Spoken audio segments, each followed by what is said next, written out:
The knowledge obtained through observations and experiments is known as science.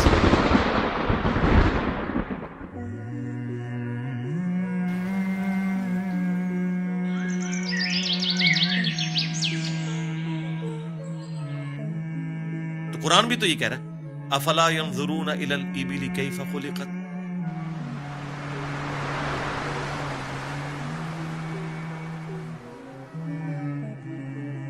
کیا تم نے observe نہیں کیا ہم نے اونٹ کو کیسا بنایا،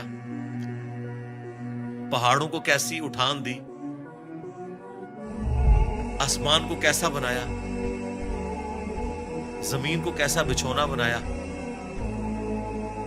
1000 آیات قرآن کی، آلموسٹ 6500 آیات میں سے وہ فزیکل فینومینا آف نیچر سے ریلیٹڈ ہے. سائنس کا علم ہے ہی ہے. تو یہ دنیا کا علم جو آپ کہہ رہے ہیں یہ دین ہی کا علم ہے، یہ کوئی دنیا کا علم نہیں ہے. حضرت آدم علیہ السلام کو قرآن کہتا ہے کہ ہم نے چیزوں کے نام سکھا دیے تھے.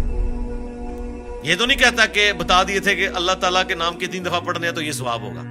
ہر چیز کا نام سکھا دیا تھا. پوٹینشلی وہ ان کے دماغ میں وہ درخت بو دیا گیا تھا جو آج اتنا بڑا ہو چکا ہے کہ انسان نے ایسے جہاز بنا لیے ہیں جو 500-600 مسافروں کو لے کے 8000 کلومیٹر تک بغیر ریفیولنگ کے اڑ سکتے ہیں. اور اڑتے نہیں، صرف لینڈ بھی کرتے ہیں.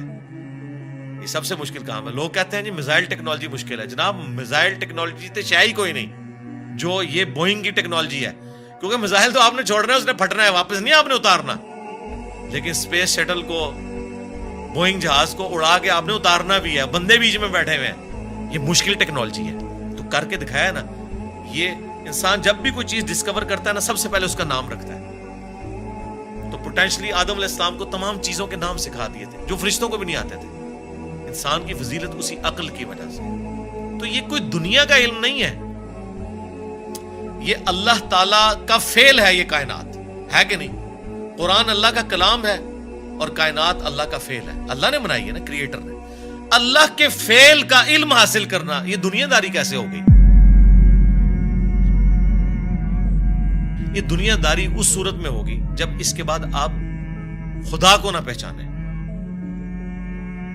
وہ تو سر قرآن پڑھ کے بھی اگر آپ نے خدا کو نہیں پہچانا اور قرآن بیچنے کا ذریعہ اور چندے کمانے کا ذریعہ بنایا تو آپ سے ایک فزکس کا پروفیسر بہتر ہے. کم از کم اس نے خدا کی کتاب کو تو نہیں بیچا اپنے ذاتی فتووں کی خاطر. یہ تو بعد کے اعمال بتاتے ہیں کہ آپ اس میں سے نکال رہے ہیں. تو آج سائنس کی برکت سے میرا خیال ہے خدا کا تعارف جتنا ہمیں ہوا ہے ہمارے اسلاف کو نہیں تھا. اور آج جس بہترین انداز میں ہم کریٹر کا تعارف ایک انسان کے سامنے رکھ سکتے ہیں، آج سے پہلے تصور بھی نہیں تھا کہ ایسا بھی ہو سکتا ہے. Structure of D N A, genes کی اسٹرکچر، سرکار عقل دنگ رہ جاتی ہے. سائنٹسٹ کہتے ہیں کہ ایک چائے کے چمچ میں اتنے جینز آتے ہیں اور ان کے اندر اتنا ڈیٹا کوڈ ہو سکتا ہے جتنی انسانی تاریخ میں آج تک کتابیں دنیا کی لائبریریز میں پڑھی ہوئی. یہ کس نے رکھا ہے؟ ایک بیج کے اندر اتنا ڈیٹا رکھ دیا کہ 6 ارب گنا بڑا درخت بنتا ہے اور سال ہر سال پھل دیتا رہتا ہے. سب کچھ اس بیج میں سے نکلا ہوا ہے. دنیا کی کوئی ہارڈ ڈسک اس کو سٹور نہیں کر سکتی. آج سے پہلے یہ تفصیلات ہمیں نہیں پتا تھی نا. ایک اجمالاً پتا تھا کہ انڈے میں سے چوزا نکل آتا ہے. سرکار یہ وہ ڈیٹیلز جو اب سائنس ہمیں بتا رہی ہے، آج سے پہلے کسی کو، یعنی ایمبریولوجی کی فیلڈ اور الیکٹرانک مائکروسکوپ جو 1980 میں آ کے آلموسٹ فائنل ہوئی ہے، اس سے پہلے کسی کو پتا تھا کہ ماں کے پیٹ میں بچے کی ڈیولپمنٹ کیسے ہوتی ہے؟ کیا صحابہ کرام نے یہ دیکھا ہوا تھا؟ ان کا تو ایمان بالغیب تھا. ہم تو پریشان ہو جاتے ہیں کہ یار لوگ تو کہہ رہے ہیں جادو دیکھنا ہے تو یہ دیکھو.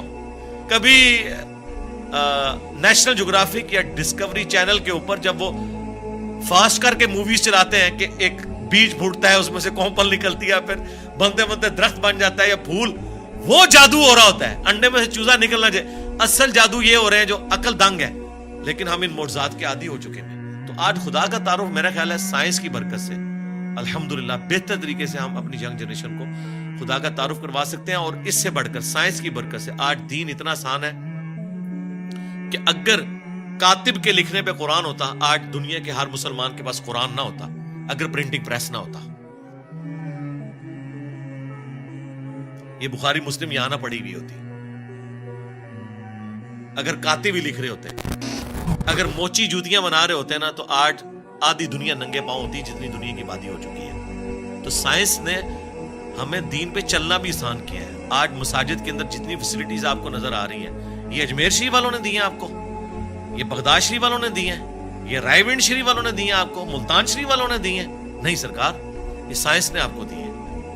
تو ہمیں تو سائنس کو گلے سے لگانا چاہیے تھا کہ اس نے ریلیجن پہ چلنا سا۔ یہ جو میں اور آپ بیٹھ کے بات کر رہے ہیں، آپ 1 روپیہ بھی خرچ نہیں کریں گے اور دنیا کے سارے بر اعظموں میں آپ کی ویڈیو پہنچ جائے گی۔